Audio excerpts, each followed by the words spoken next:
তো hello guys, কেমন আছো সবাই? আশা করি সবাই আছো ভালো। তো গাইস, আজ আমরা কথা বলবো টক দইকে নিয়ে। তো গাইস,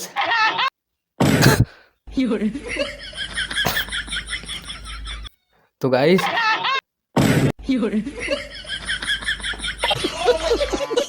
হ্যাঁ, সেই টক দইকে নিয়ে কথা বলবো যে এতদিন ফ্রিজে নয়, দিদি নাম্বার 1-এ ছিল। তো গাইস, চলো বেশি সময় নষ্ট না করে ভিডিও শুরু করা যাক। তার আগে ভিডিওটা লাইক, আর তুমি যদি চ্যানেলে নতুন হয়ে থাকো তাহলে সাবস্ক্রাইব করে নাও। তো গাইস, চলো শুরু করা যাক। গরমে কি খাবেন? তো গরমে সব থেকে আগে দই খাবে। দই। আরে হ্যাঁ দিদি, আমরা গরমে সবাই দই খাবো, আর দই খাবার সাথে সাথে তুমি যদি বলো না তাহলে আমরা জলের বোতল দই দিয়ে স্নানও করে নেবো, সেটা বড় কথা নয়। কিন্তু তুমি একটা কথা বলো, তুমি এইভাবে হাসছো কেন? তোমার এই সেটা ভাঙা হাসি দেখে না আমার শাকচুন্নি কার্টুনের শাকচুন্নির কথা মনে পড়ে গেল। আমার এতক্ষণে মনে হচ্ছে যে শাকচুন্নির স্মাইলটা একটু বেশি কিউট ছিল।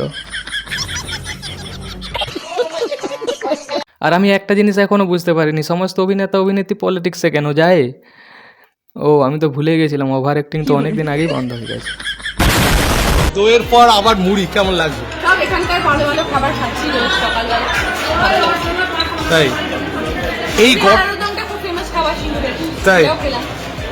মুড়ি তো এখানকার গ্রাম বাংলার মায়েরাই করে। তো, আর তার সাথে আলুরদমটা দারুণ টেস্টি। দুটো মিলিয়ে খাওয়া হলো, এসব তো খাওয়া হয় না কলকাতায়। আরে হ্যাঁ দিদি, ভোটের আগে সব কিছু দারুণই লাগে, ভোটে জিতে যাওয়ার পর তো টিকিটাও পাওয়া যায় না। আর এই অবস্থায় যদি তোমরাকে কেউ বিষও দিয়ে দেয় তাহলে তোমরা বলবে এটা বিষ থোড়ি, এটা তো অমৃত। কিছু বলতে চাই না। বললে অনেক কিছু বলা হয়, আমি এখন মুখ বন্ধ রাখবো। বললে অনেক কিছু বলা হয়, আমি এখন মুখ বন্ধ রাখবো। এখন আমি কিছু বলবো না। দিদি এই নাও 50 টাকা, কিন্তু প্লিজ মুখটা বন্ধ রাখো। কেন জানি না, তুমি মুখ খুললে টক দই গন্ধ আসছে। বললে অনেক কিছু বলা হয়, আমি এখন মুখ বন্ধ রাখবো। এখন আমি কিছু বলবো না। আমি কিছু বললেই সেটা নিয়ে প্রচুর কথাবার্তা হয়ে যাচ্ছে, তো একটু সংযত থাকতে হচ্ছে আমাকে। আমি অন্য কথা বলবো। আমি 4 তারিখে পরে কথা বলবো। আমি 4 তারিখে পরে কথা বলবো। আরে কেন দিদি, 4 তারিখের আগে কথা বললে কি হবে?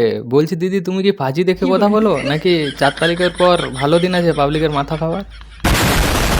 তো গাইস চলো এইবার দেখবো ইনস্টাগ্রামের কিছু অদ্ভুত অদ্ভুত রিলস। তো গাইস চলো। এতদিন ভাবছি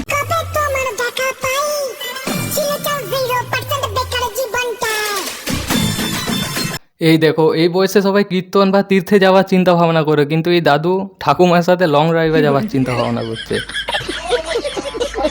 আর বলছি দাদু, একটু লাফালাফি কম করো, না হলে তুমি ঠাকুমার দেখা পাবে কিনা সেটা আমি জানি না, কিন্তু যমরাজের দেখা অবশ্যই পাবে।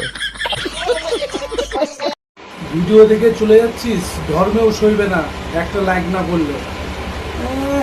এত কষ্ট করে ভিডিও করি আমরা, আর শেষে কিনা দেখে লাইক দেবে না। আরে দাদা, ভালো লাগলে তবেই না লাইক করবো, কিন্তু তুমি তো খুলে সাপ বন্ধ করছো। আর কি বললে তুমি কষ্ট করে ভিডিও বানাও? তা চলো দেখি তুমি কত কষ্ট করে ভিডিও বানাও, আর কি ভিডিও বানাও। तेरे साथ मैं रानी होली खेलूंगा।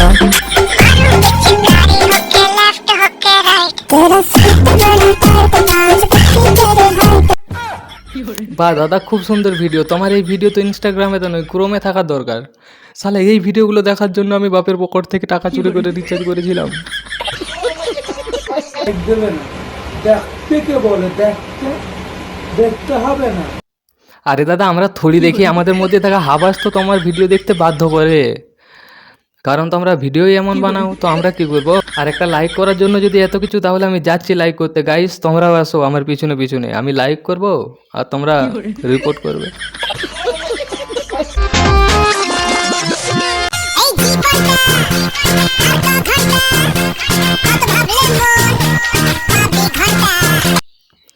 তো গাইস, মেসো থেকে অর্ডার করার পর আমাদের জিদ্দা।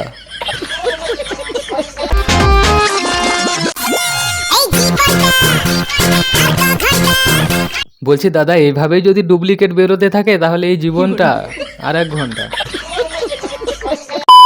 তো গাইস, আজকের জন্য এটুকু। যদি ভিডিওটা ভালো লাগে তাহলে লাইক, কমেন্ট, শেয়ার, সাবস্ক্রাইব করে দাও।